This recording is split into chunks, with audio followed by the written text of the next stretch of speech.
వాహనదారులు ట్రాఫిక్ నియమాలను పాటిస్తూ సురక్షితంగా ప్రయాణం చేయాలని సీఐ రఘుపతి రెడ్డి కోరారు. మహబూబాబాద్ జిల్లాలోని మదర్ తెరెసా సెంటర్లో ట్రాఫిక్ సిబ్బందితో కలిసి డ్రంక్ అండ్ డ్రైవ్ టెస్ట్ నిర్వహించారు.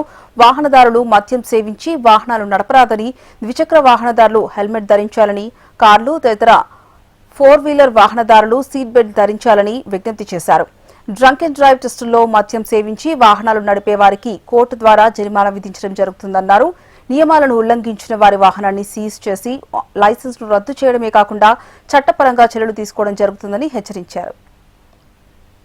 డాక్టర్ శబరీష్ సారి ఆధ్వర్యంలో గారి ఆదేశాల మేరకు మహబూబాబాద్ పట్టణంలో ప్రతిరోజు ఈవినింగ్ పూట మరియు రకరకాల సమయాలలో డ్రంక్ అండ్ డ్రైవ్ టెస్టులు ట్రాఫిక్ ఎస్ఐతో కలిసి రెగ్యులర్గా చేస్తూ ఉన్నాము.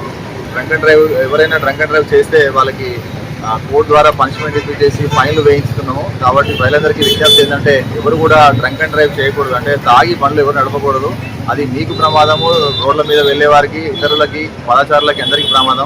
అది చాలా తీవ్రంగా పరిగణిస్తున్నాము. కాబట్టి ఖచ్చితంగా డ్రంక్ అండ్ డ్రైవ్ ఎవరు కూడా చేయకుండా సేఫ్గా హెల్మెట్ పెట్టుకొని వాళ్ళ యొక్క ప్రయాణాలు కొనసాగించాల్సిందిగా కోరుతా ఉన్నాము. ఇంకా ఎవరు కూడా ట్రాఫిక్ సిగ్నల్స్ కానీ లేకుంటే 2 సిగ్నల్స్ ఉన్నాయి. ఇక్కడ 2 సిగ్నల్స్ ట్రాఫిక్ సిగ్నల్స్ పాటించి ట్రాఫిక్ నియమాలు పాటించి సీట్ బెల్ట్ పెట్టుకొని సేఫ్గా ప్రయాణం చేయాల్సిందిగా కోరుతా ఉన్నాం. ఎట్లాంటి ట్రాఫిక్ వైలేషన్స్ ఉన్నా కూడా రెగ్యులర్గా టౌన్లో వెహికల్ చెకింగ్ రకరకాల ప్రాంతాలలో వివిధ సమయాలలో చేస్తూ ఉంటాము. ఖచ్చితంగా ఎప్పటికీ జరుగుతూ ఉంటుంది. కాబట్టి ప్రజలందరూ కూడా ట్రాఫిక్ నియమాలు పాటించాల్సిందిగా కోరుతా ఉంది.